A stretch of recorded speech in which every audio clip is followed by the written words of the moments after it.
नहीं रुकता, लेकिन गुजरे वक्त के निशान आने वाली मंजिल का पता दे देते हैं। बदलते हालात को देखते हुए जब पेशावर के एक नौजवान मीर ताज मोहम्मद खान ने गांव के धूल भरे रास्तों को छोड़कर दिल्ली का सफर शुरू किया, तब वो अकेले ही थे। लेकिन जब लतीफ फातिमा उनकी जिंदगी में आई तो ये कठिन रास्ता आसान हो गया और दोनों ने दिल्ली में ही राजेंद्र नगर इलाके में अपने प्यारे से घर की बुनियाद रखी। So they met somewhere and married and were having a life, but financially they were little weak.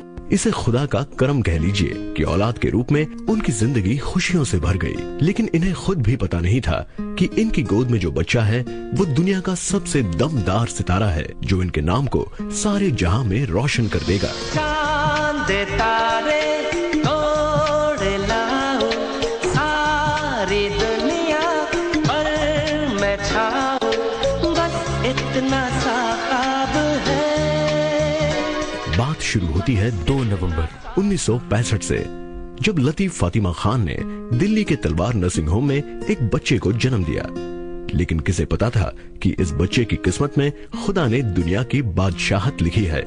माता पिता ने चेहरे के तेज को देखकर उनका नाम रखा शाहरुख, जिसने आगे चलकर बॉलीवुड के इतिहास में खुद को बादशाह साबित किया, जिसे जमाना खुद अपनी ज़बान से किंग खान कहता है। जिस समय शाहरुख ने अपनी आंखें खोली, उस वक्त जहां उनकी मां लतीफ फातिमा सोशल वर्क में अपना सिक्का जमा रही थी, वहीं उनके पिता मीर ताज मोहम्मद खान ने वकालत की डिग्री तो हासिल की, मगर उसे अपना पेशा नहीं बनाया और पेशे के रूप में उन्होंने चुना transport business. He was an educated person, MA, LLB and all that, but he got into politics. Mir Taj Mohammad सच्चे देशभक्त थे, मगर हिंदुस्तान की पॉलिटिक्स उन्हें ज्यादा रास नहीं आई। अब नन्हे शाहरुख ने मां की गोद से उतरकर छोटे छोटे कदमों से जमीन पर कदम रखना शुरू किया। ये मैदान भी उस गुजरे वक्त का हिस्सा है जहां नन्हे शाहरुख ने चलना सीखा। बाद में यही कदम बढ़े, कभी दोस्तों के लिए झगड़ने के लिए तो कभी अपनों की मदद के लिए। और जब इन कदमों ने रफ्तार पकड़ी, कभी हॉकी तो कभी फुटबॉल के मैदान में उन्होंने अपने पैरों का दमखम दिखाया। किसे पता था कि ये नन्हा जवान आगे जाकर लंबी रेस का घोड़ा साबित होगा। कहते हैं माहौल का असर असली जिंदगी में भी होता है। माता पिता से मिले अच्छे संस्कार और अच्छी परवरिश ने शाहरुख की जिंदगी में अहम भूमिकाएं निभाई।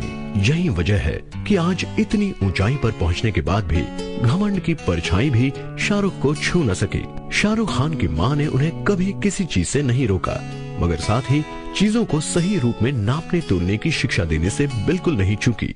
शायद इसीलिए आज शाहरुख एक ऐसे सुपरस्टार हैं जो अपने डाउन टू अर्थ एटीट्यूड और दूसरों की बेइंतहा इज्जत करने के लिए मशहूर हैं। बहुत ही नोटी था, उसमें कोई दो राय नहीं है, लेकिन बहुत ही प्यारा था, कभी किसी से लड़ाई नहीं। ये अच्छी परवरिश का ही नतीजा था कि शाहरुख ने अपने स्कूल और कॉलेज में भी नाम कमाया। बहुत अच्छा स्टूडेंट था, बहुत बढ़िया आंसर्स लिखता था एंड रेगुलर बहुत ज़्यादा नहीं था, because he was into other activities, sports वगैरह में सीधा फील्ड से भागता हुआ क्लास में आता था। Immediately he used to concentrate and he did very well in our college. हमारे कॉलेज में टॉप किया उसने इकोनॉमिक्स ऑनर्स में। पढ़ाई के मामले में मैं इतना खेलता था, लेकिन रात को जब वो पढ़ता था ना, इतना शोर मचा के पढ़ता था मतलब बहुत, जब एग्जाम के टाइम में हमें पता था शाहरुख की पढ़ाई हो रही है। सेंट कोलंबस स्कूल, जिसकी फिजा ने शाहरुख की जिंदगी में नए नए रंग भरे। यहाँ उन्होंने अपनी मासूमियत भरी नजरों से अक्षर जानना सीखा, दोस्त बनाए और दोस्ती को दिल से निभाया, जिसके निशान आज भी लोगों के दिलों में यादगार बनकर धड़क रहे हैं। वैसे तो शाहरुख की किस्मत का सिक्का दोनों तरफ से मजबूत था, यानी जितने अच्छे वो पढ़ाई में थे उतने ही अच्छे वो खेल कूद में भी थे। और इसका पता इससे चलता है कि स्कूल की क्रिकेट, हॉकी और फुटबॉल तीनों ही टीम के कैप्टन थे शाहरुख खान। ये स्टूडेंट जो है ना, he will top in any field he goes to, whether it's academics और स्पोर्ट्स और एक्टिंग में। तो खैर he was just one of the students, I didn't know he will go to and become a top star. Shahrukh का जौहर धीरे धीरे खुलकर सामने आने लगा। अपनी बेहतरीन एकेडमिक परफॉर्मेंस और कुछ कर दिखाने के जज्बे से शाहरुख ने अपनी टीचर्स का दिल तो जीता ही, वहीं अपने तेज दिमाग, सूझबूझ, लगन और मेहनत से अपनी स्कूलिंग के सालों को यादगार बनाया और अपने वजूद से ऐसे ऐसे कारनामों को अंजाम दिया जो आज भी स्कूल के बच्चे बच्चे की ज़बान पर है। शायद इसीलिए सेंट कोलंबस में उन्हें सोर्ड ऑफ ऑनर से नवाजा गया। राजकुमार अशोक, दक्षिण की सेना हमसे अधिक बलशाली है और हमारी आधी सेना अभी तक यहाँ नहीं पहुंची है। सेनापति शिवव्रत पहुंचे नहीं है या मेरे प्रिय भाई सुषम ने पहुंचने नहीं दी, और हम हारेंगे नहीं। इंसान की छोटी छोटी हरकत उसके आने वाले दिनों को बयां कर देती है। बचपन से ही शाहरुख को फिल्मों और शेरो शायरी का बहुत शौक था, जो आगे चलकर उनका पैशन बना। और हार कर जीतने वाले को बाजीगर कहते हैं। उनकी माँ को शाहरुख की इस कमजोरी का पता था।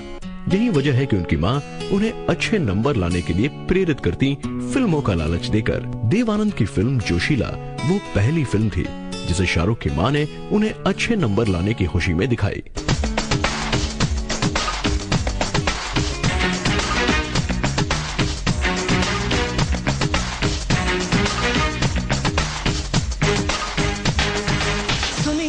बचपन से ही शाहरुख की एक्टिंग के जलवे लोगों के सामने आने लगे थे। कभी रोड पर अजीबोगरीब तरीके से उछल कूद करके, तो कभी दोस्तों के बीच मिमिक्री करके। ये उनकी एक्टिंग का ही जुनून था कि बचपन में रामलीला में उन्होंने बंदर का रोल निभा डाला। मगर कहते हैं कि वक्त की धारा हमेशा एक सी नहीं होती।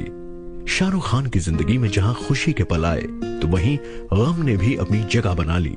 शाहरुख अभी अपने खेल कूद और पढ़ाई की दुनिया से निकल भी नहीं पाए थे कि उनके पिता कैंसर के कारण चल बसे। उस वक्त शाहरुख की उम्र सिर्फ 15 साल थी। शाहरुख की बहन, जो उनसे उम्र में 6 साल बड़ी थी, उन्हें भी ऐसे वक्त में उनके भाई ने ही हौसला दिया। शाहरुख और उनकी माँ ने मुश्किल परिस्थितियों को बखूबी संभाला। लतीफ फातिमा ने अकेले होते हुए भी दोनों बच्चों की जिम्मेदारी मजबूती से संभाली। कभी उन्हें पिता की कमी महसूस होने नहीं दी और एक दोस्त बनकर अपने बच्चों की परवरिश की। वक्त के साथ साथ अब हालात भी बदल रहे थे। दोनों बच्चों की परवरिश और पिता के जाने के बाद की जिम्मेदारी को सोचते हुए लतीफ फातिमा अपने दोनों बच्चों को लेकर गौतम नगर पहुंची, जहां उन्होंने अतीत को पीछे छोड़ते हुए एक नई जिंदगी की शुरुआत की। During her stay, she gone through a little stiff time financially. अब शाहरुख कद के साथ साथ पढ़ाई में भी आगे बढ़ चुके थे। स्कूल से निकलकर कॉलेज में जाने का वक्त आ गया था। शाहरुख ने हंसराज कॉलेज में दाखिला लिया और इकोनॉमिक्स में ऑनर्स डिग्री हासिल की। और जब लगने लगा कि शाहरुख संभलने लगे थे, तब उनकी जिंदगी का दूसरा सबसे बड़ा हादसा हुआ। हर रोज की तरह उस दिन भी शाहरुख फुटबॉल के मैदान में थे। हर चीज से बेखबर उनके कदम दौड़े जा रहे थे। कभी बॉल दूसरों के पैरों के नीचे से निकालते, तो कभी कदमों के सहारे बॉल को थामते। और इसी कश्मकश में वो अपने साथियों को पीछे छोड़कर गोल की तरफ बढ़ते चले जा रहे थे। लेकिन इसी बेख्याली ने हादसे का मोड़ ले लिया और गोल करने के लिए बढ़ते कदम लड़खड़ाकर गिर पड़े। इस हादसे ने उनकी रीढ़ की हड्डी पर गहरा असर छोड़ा और नतीजा शाहरुख खान को हमेशा के लिए खेल कूद से दूर होना पड़ा। इस घटना की वजह से शाहरुख जिंदगी से मायूस रहने लगे, लेकिन गुजरते वक्त ने दवा का काम किया और शायद यही हादसा उन्हें एक्टिंग के करीब ले आया। जब शाहरुख अपने दूसरे हादसे से जूझ रहे थे, तो अंधेरे में आई एक रोशनी की किरण। बैरी जॉन, पहले और आखिरी इंसान जिन्होंने शाहरुख को एक्टिंग सिखाई। मैं सब कुछ छोड़ आया हूँ माँ, सब कुछ छोड़ आया हूँ मैं। वो दुनिया ही छोड़ आया हूँ मैं। वो नाम, वो दौलत, वो जायदाद, वो पाप, सब कुछ छोड़कर तेरे पास आ गया हूँ माँ। इसे किस्मत ही कह लीजिए कि शाहरुख की बैरी जॉन के साथ मुलाकात एक लेडीज प्ले के ऑडिशन के दौरान हुई। जब उन्हें एक मेल किरदार की जरूरत थी, तब बैरी जॉन यंग थे और एस्पायरिंग एक्टर्स के लिए एक मिसाल। शाहरुख की उस प्ले में परफॉर्मेंस देखकर बैरी बहुत इम्प्रेस हुए और उन्होंने शाहरुख को थिएटर एक्शन ग्रुप में भाग लेने के लिए बुलाया। यहीं से शुरुआत हुई शाहरुख की जिंदगी की कहानी के एक नए पन्ने की। एक्टिंग बन गया उनका नया पैशन, जिसे वो एक पुजारी की तरह पूजने लगे और ये शुरुआत थी उनके एक्टिंग करियर की। How many millions of people have this same dream of coming to Mumbai and becoming a film star? You know, it's almost a national obsession. What is miraculous is that he is someone from Delhi, someone from a non-filmy family who's actually achieved that fairy tale story.